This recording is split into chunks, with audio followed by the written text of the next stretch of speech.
Me llamo Silvia Saladino y en marzo del 76 tenía recién 18 años. Había terminado la escuela secundaria en diciembre del 75 y me había inscrito, ya había empezado las primeras clases en el profesorado para maestra, profesorado para la enseñanza primaria. Era bastante chico, pero tengo los recuerdos más cercanos que tengo es gente viviendo en casa sin saber qué eran, y eran compañeros que estaban resguardándose. Yo era médico, bueno, y si viene al caso del referendo, tuve militancia en el movimiento estudiantil desde muy temprano, desde la secundaria en adelante, ¿no? En el año 72, justamente, me acuerdo, en el mes de septiembre, había empezado a ver, estaba la dictadura de la NUCE, para ponernos en tiempo, y en el colegio han empezado a ver las primeras reuniones para hacerse un centro de estudiantes. Estaba buscando el diario, y de repente veo una foto que me llama la atención, porque eran estudiantes como yo, se veía la facha, con el blazer que se usaba en esa época, todo, pues hasta en las escuelas públicas tenías que usar el blazer, el saco azul, y eran estudiantes de Avellaneda, de escuelas técnicas, que estaban marchando. Entonces empiezo a leer la nota, había marchado la noche anterior, por Avellaneda, y leo que habían estado marchando porque había una ley que nadie la conocía, por lo tanto se llamaba la ley fantasma, que nos quitaba el título a los técnicos. Me agarró una desesperación.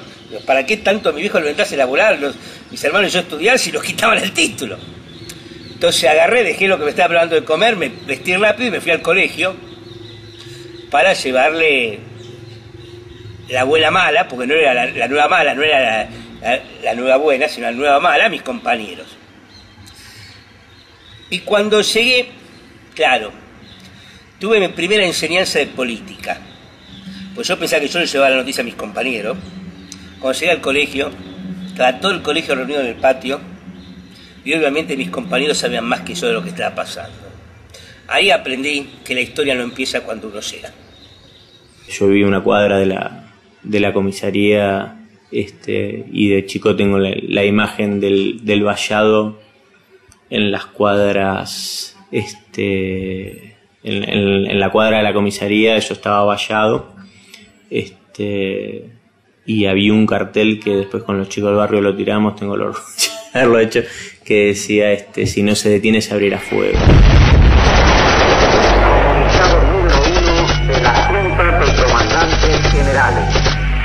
Se comunica a la población que a partir de la fecha el país se encuentra bajo el control operacional de la Junta de Comandantes Generales de las Fuerzas Armadas.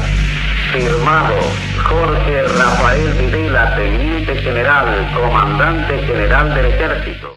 Yo tuve militancia en una pequeña agrupación marxista-leninista, que era el MRA, que tenía incidencia o actuaciones sobre todo en Córdoba, algo acá en Capital Federal y en Corrientes. Pero eso fue totalmente derrotado. Y como tampoco me resultaba cómodo de ninguna manera estar sin militancia, resolví ingresar al PRT, con mi compañera también, lo conversamos bastante, teníamos diferencia en ese momento, no había un 100% de coincidencia, yo creo que nunca la hay, aún uno estando dentro de un partido siempre algunas diferencias hay, desde luego matices, ¿no es cierto? Entonces yo me dije en ese momento, tengo diferencia, pero es con el que menos tengo diferencia, por lo tanto me resolví por eso ingresar al PRT. Hasta ese momento había participado como estudiante secundaria en los centros de estudiantes, generalmente era la delegada de los cursos, no había tenido militancia partidaria, sí participaba de marchas o de todo lo que me parecía que era interesante, pero no me había decidido nunca por ninguna agrupación partidaria. Empecé a militar en política lentamente, me acerco ahí al peronismo, que en ese momento era un aluvión, no zoológico como han planteado algunos, sí era un aluvión de pueblo, y bueno, y empezar a conocer otro mundo diferente al mío, diferente porque era el mundo de la militancia, no diferente en la clase social, porque realmente empecé a reconocerme en esa misma clase social que era la mía. Y ahí empecé a militar en la secundaria, poco tiempo después pasé a militar en barrios, se llamaba en esa época en territorios, y en eso, bueno, habiéndome recibido técnico, me encuentra el golpe, ¿no? Militando en Montoneros, en territorial, en zona sur, de Capital Federal. Se luchaba por cambiar la sociedad, cambiar el mundo, llegar al socialismo, es decir, la clase obrera en el poder definitivamente, y terminar con todas las variantes del capitalismo. Y lo conversábamos y del imperialismo, y hablábamos del imperialismo y de lo que significaba Estados Unidos para Latinoamérica y para otros países del mundo. Eso sí lo conversábamos y teníamos una idea de poder cambiarlo. Queríamos el socialismo. Para empezar a decir las cosas con sus nombres, algo que hoy en día cuesta mucho, ¿no? Queríamos el socialismo. ¿Qué significa que queríamos el socialismo? Queríamos un mundo, un país y un mundo sin explotados ni explotadores. Un mundo de seres humanos creativos, solidarios, fraternos, donde nadie se aprovechara del otro, donde no hubiera hambre, donde no hubiera miseria. Un mundo que realmente sea feliz. Eso es lo que nosotros queríamos. Y por eso peleábamos. Y sentíamos que lo podíamos conseguir. Básicamente, el planteo era construir una sociedad justa. Una sociedad justa que se traduce en construir una sociedad sin explotadores ni explotados. Donde no haya miseria, donde no haya ricos, donde lo que haya se distribuya. Y el día del golpe, lo que recuerdo, el 24 de marzo de 76, que estaba mi hermano sentado en el living escuchando la radio y estábamos escuchando los comunicados. Y si bien nosotros habíamos vivido, yo tenía 18 años, pero en esos 18 años de vida muy poco había vivido en democracia, como que tampoco me había dado tanta cuenta, ni tampoco habían sido tan cruentos los golpes anteriores, pero yo me asusté porque lo que tenía muy fresco era el golpe de Chile. Y yo tomaría el pensamiento de Rodolfo Walsh. Ustedes derrocaron un gobierno del cual formaban parte. Él le habla así a la dictadura militar porque efectivamente el 24 de marzo de 1976 lo que hay es una profundización de una política de terrorismo de Estado que ya se había instalado en el país con la AAA, los primeros desaparecidos de manera sistemática venían ya del gobierno de Isabel. Los centros clandestinos, como por ejemplo el Pozo de Banfield, empezó a funcionar durante el gobierno de Isabel, y lo que pasa el 24 de marzo es una profundización. Y a partir de ahí fue al principio extremar un poco las medidas de seguridad, pero en el lugar donde yo estaba militando, inicialmente los primeros 2 meses, en cierta forma podemos decir que la represión nos pasó un poco de costado. Todo lo que venía pasando en el país pasó de costado, hasta que un día llego a mi casa y me encuentro que estaba la madre de David. David era un compañero que había sido también responsable mío, y lo que había pasado es que lo habían chupado, a él y a otro grupo de compañeros más. Y ahí fue cuando, bueno, uno empezó a conocer esa otra historia que es la historia de las desapariciones. Nunca más a David lo volví a ver. Y por eso decir, ¿quién da el golpe? El golpe lo dan los militares. Yo discrepo con la caracterización de que los militares que es un partido militar, llaman algunos. Yo no creo que sea un partido, los militares por sí solos no lo hacen. Yo creo que los militares es el vaso armado de las burguesías. Yo lo que quiero que quede bien claro, que estoy convencida desde ese momento y que tenemos que seguir insistiendo, que no fue un golpe militar, fue un golpe cívico-militar. Y que no fue Videla que lo puso a Martínez de Oz como ministro de Economía, sino que fue Martínez de Oz y todo ese poder económico, todas las corporaciones, los que pusieron a los militares en el poder. En realidad todos estos golpes fueron cívico-militares, todos estos golpes tuvieron el apoyo de sectores importantes, de los sectores económicamente más poderosos del país, que fueron los que ganaron, los que se enriquecieron, de las multinacionales. Por eso cuando uno mira, por ejemplo, la historia argentina y ve el papel que tuvieron empresas como el Ingenio Ledesma, lo que pasó en la Ford de Pacheco, diferentes situaciones vinculadas a empresas, se da cuenta cómo estaba relacionada la cuestión económica y la cuestión política. Por eso se implementó, lo que se implementó fue un genocidio, ¿no? El golpe de Estado, para decir que se puede dividirlo en partes, porque no tampoco creo que se le puede dar la misma importancia, hasta el mismo peso a todos. Por un lado están los grandes grupos internacionales financieros. Primer tema. Segundo tema, obviamente, junto con el Departamento de Estado. Cosa que se ve en los primeros desclasificados de la era Kissinger que aparecieron hace un año y pico atrás. Segundo tema, los grandes grupos económicos argentinos. Que no solamente se plantean el golpe por la cuestión internacional, sino también se plantean el golpe porque sentían que la organización popular ponía en peligro sus privilegios, ponían en peligro su razón de ser, y prefirieron entonces que se secuestrara, asesinara, desapareciera a miles de argentinos antes de perder sus privilegios. Y después, la gran parte de los sectores medios. ¿Y por qué esos sectores medios apoyan el golpe de Estado?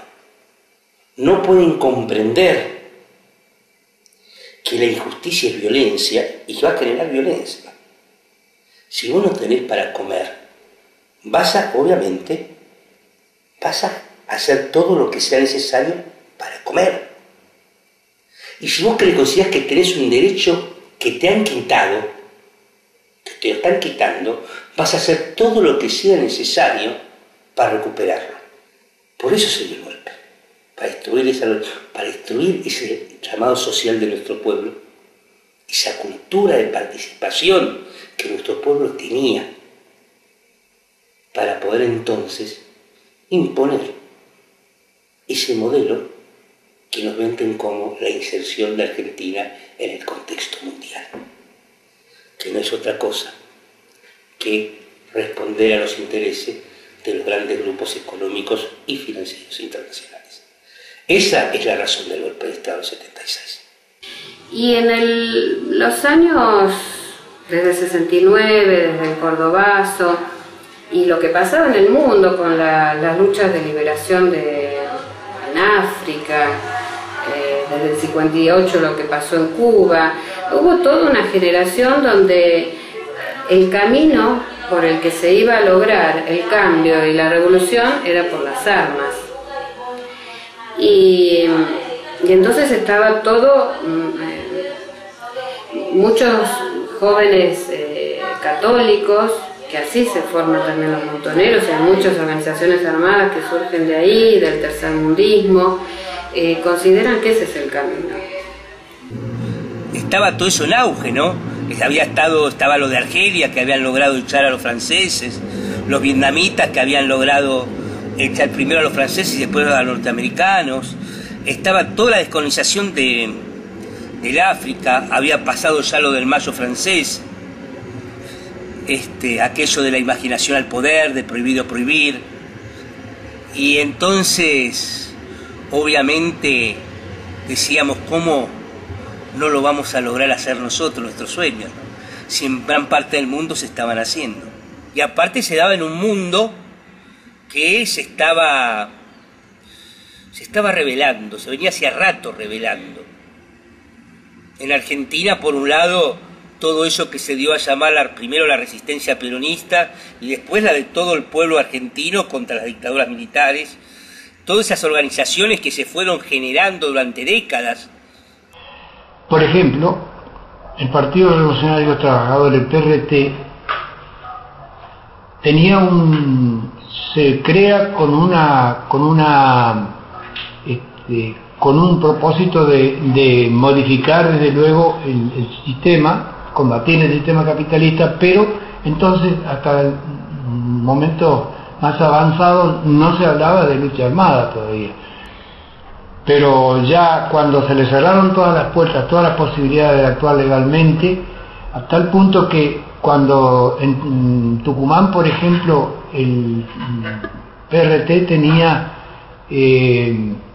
2 diputados, había tenido en la provincia, y cuando se cortan todos los caminos, cuando se interviene, cuando dan el golpe los militares, se cierran todas las puertas, se anulan todas las actuaciones de los partidos revolucionarios, no quedaba otra vía, evidentemente, que la lucha armada. Latinoamérica venía viviendo momentos donde diferentes organizaciones, desde diferentes visiones y desde diferentes métodos, daban la lucha por la liberación, y eso era absolutamente contrario a los intereses de Estados Unidos, y Estados Unidos se da una política de gobiernos títeres que se implantan a través del golpe de Estado, básicamente porque Estados Unidos quería que todo el continente sea plataforma militar y política de sus intereses, y una cuestión económica que era fundamental, que era imponer sus políticas económicas para someter a pueblos y acumular capital. Las corporaciones están ahí agazapadas y que el gobierno de Estados Unidos no quería permitir que en la región pudiéramos ser autónomos. Por eso fue en cadena el golpe en Paraguay, el golpe de Brasil, en Bolivia, en Chile, en Uruguay. Entonces, en ese momento, desde las centrales económicas, fuera del exterior, deciden, de salida trilateral, deciden que en Argentina había que previamente destruir todas las organizaciones populares. Como digo, todas las organizaciones populares, estoy diciendo todas, pero organizaciones populares, ¿qué significa? Uno puede decir, bueno, en ese momento estaban las asociaciones armadas, sí, pero también los partidos políticos, y también los sindicatos, y también la sociedad de fomento, los clubes de barrio, todo el lugar donde los argentinos se podían juntar. Había que terminar con esto, porque este era un pueblo que se juntaba. Y primero que implantar ellos quisieron destruir toda una generación que pensaba diferente, instaurar el miedo, el no te metas, para poder privatizar.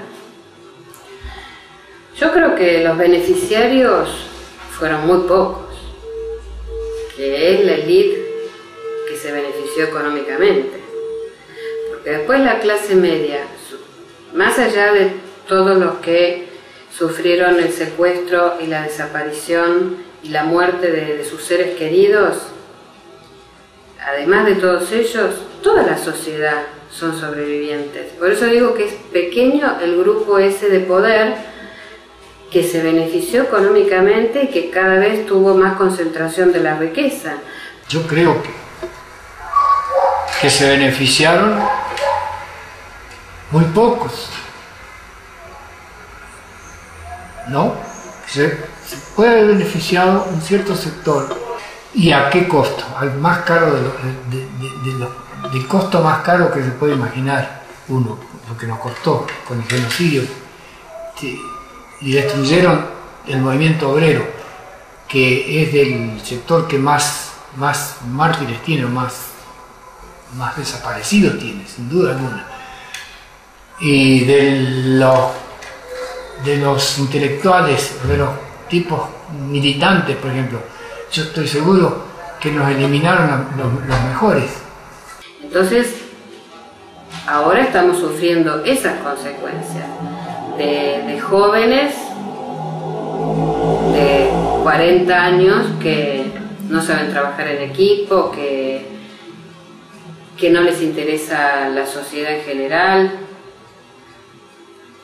Así que por eso digo que creo que la sociedad toda no se benefició. Hay un tema que es interesante. Argentina es el país donde menos tiempo duran las dictaduras. También tenemos que preguntarnos por qué. Siempre hubo resistencia a la dictadura, inclusive en los años más jodidos. O sea, siempre hubo un sector de nuestro pueblo que resistió. Es cierto que al principio fue minoritario, era minoritario. Pero si ese grupo, sector minoritario, ese 20, 30%, no hubiera estado siempre resistiendo, no se hubiera convertido después en mayoritario. Y eso fue lo que hizo que, a pesar de los miles de compañeros desaparecidos, asesinados, exiliados, etc., esta dictadura se tuvo que ir, antes que cualquier otra dictadura de América Latina, habiendo sido la última que se había instalado. Y esto creo que hay que reconocerlo, porque siempre se habla mucho, y es correcto hablarlo, sobre la acción inmovilizadora de la política, que lo es correcto porque tiene su incidencia hasta hoy en día. En estas cosas no te metas, no participes, a ver si te pasa algo. Pero me parece que también es importante empezar a rescatar esa otra realidad que también existió, que fue la resistencia de esos sectores que fueron primero minoritarios y lograron terminar siendo mayoritarios, y la solidaridad que había hacia aquellos que combatían la dictadura, como te comenté antes.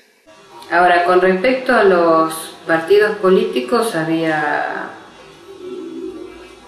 mucho silencio y la iglesia se dividió. Estaban los curas palotinos, el tercermundismo, que sí, son los que han matado y son los que han apoyado a todas las organizaciones, todos los militantes, los han cubierto, y después estaba la cúpula que estaba estrechamente ligada con el poder. La iglesia, bueno, la iglesia es un desastre, apoyaron, y ya cuando vino directamente el genocidio estaban enganchados en todo, Lagui y todos esos obispos, salvo 2 o 3 que son rescatables, y ya sabemos cuáles son. La iglesia estaba total como institución, como la madre, como se le quiera llamar, es un desastre muy reaccionario de todos los tiempos de la historia argentina.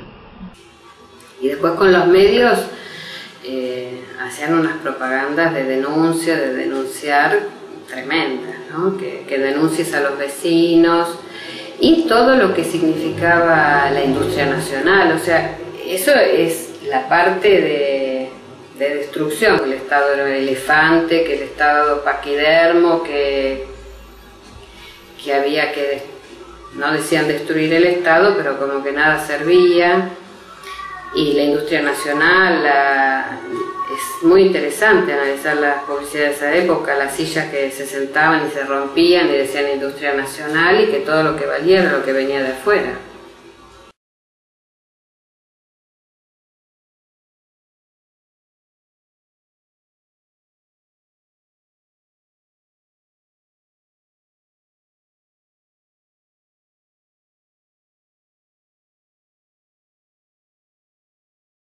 Lo que pasó es que nosotros hoy somos consecuencia de esa dictadura militar, que hoy cuando un pibe no sabe si va a poder acceder a una escuela pública porque cada vez le quitan más presupuesto a la educación, es consecuencia directa de esas políticas, que cuando un laburante se queda sin trabajo es consecuencia directa de ese plan y de esas políticas, que cuando uno va a un hospital y no tiene quien lo atiende es consecuencia de ese plan y de esas políticas, y que cuando laburás y te llegás a una edad donde te tendrías que tener una jubilación, te morís de hambre porque justamente eso forma parte de una política. Lo que pasa en diciembre del 83 es que hay un desplazamiento de ese ejecutor y las diferentes policías pasan a cumplir el rol que cumplían las Fuerzas Armadas. Nosotros decimos que es la doctrina de la seguridad social. ¿Qué quiere decir eso? Que la función de la policía no es proteger a la vecina de que no le roben la garrafa, sino mantener el control social para que los poderosos, las clases dominantes, puedan seguir implementando esas políticas que se establecieron en periodos del genocidio. Existían nuevamente villas, existían barrios obreros, no existía la marginación estructural, el desocupado estructural que hoy en día conocemos. Eso empezó en la dictadura. Esa es la razón por la cual se secuestró, se torturó, se violó, se asesinó, se desapareció a miles de argentinos y le cambiaron la identidad en una de las prácticas más aberrantes del genocidio, que es el cambio de identidad como una forma de cambiarle la identidad al pueblo a cientos de chicos apropiados. ¿Para qué? Para que no volvamos a ser. Hay que cambiar la identidad, no podemos volver a ser lo que éramos. La violación a los derechos humanos se va a seguir dando de manera sistemática, solo que con una diferente graduación e intensidad a la de la dictadura militar, básicamente porque se aplica la represión necesaria según el contexto. ¿Qué quiere decir? De que la represión no es generalizada. La represión es hacia los pobres en general y hacia los jóvenes en particular. Cambiaron, bueno, lo que acabamos de decir, que ahora por lo menos casi podés respirar más tranquilo, que todavía hay injusticia, hay desaparecidos aún dentro de este llamado, de esta democracia. Está el caso de López, por ejemplo, y otros que siguen siendo, y son ninguneados, los que producen, los que trabajan, los que están haciendo que el país marche, están postergados siempre. Y así vemos cada vez más, lamentablemente cada vez más personas, más gente, más chicos, jóvenes, todos durmiendo en las aceras, en las calles, en las plazas incluso. Y eso, no me digan de que eso es la libertad o la democracia. Eso es la libertad para morirse de hambre. Yo creo que en ese sentido sí ganaron, pero tengo la esperanza de que se está revirtiendo, o de que hay semilla para revertir. Yo cuando terminar la secundaria, yo ya había decidido ser maestra, era porque yo estaba convencida, y lo que sigo convencida, que la educación es una parte muy importante para cambiar la historia de uno y del mundo. Lo único que nos hace libres es la educación. La historia es historia y es presente y es futuro. Y eso quiere decir de que no podemos mirar las cosas como enfrascadas en el pasado, sino como con la dinámica que llega hacia nuestros días. Y así como esas consecuencias perduran estos días, también las luchas por las que pelearon esa generación que se puede simbolizar en los 30.000 desaparecidos, también siguen presentes. Estamos todos los argentinos reconocernos como parte de un mismo destino para poder volver a luchar por aquello que soñamos hace 40 años atrás, ese mundo de hombres y mujeres solidarios, fraternos, creadores, pensantes, razonantes, felices. Esa lucha por construir ese país justo es una lucha que tenemos que alimentarla día a día, y que es la gran deuda pendiente que tenemos con nuestra historia, con nuestro presente y con nuestro futuro. Y me parece que ese desafío es el más lindo, el más interesante, homenaje que le podemos hacer a todos los compañeros que fueron detenidos, desaparecidos. y a los compañeros que sobrevivieron y que siguieron luchando y que siguen luchando. El pensarnos, porque si no nos pensamos siempre nos terminan pensando, cómo poder construir una sociedad justa y cómo luchamos para lograr eso. Me parece que es lo más interesante. Todavía eso nos sigue inspirando, nos sigue impulsando, nos sigue haciendo soñar.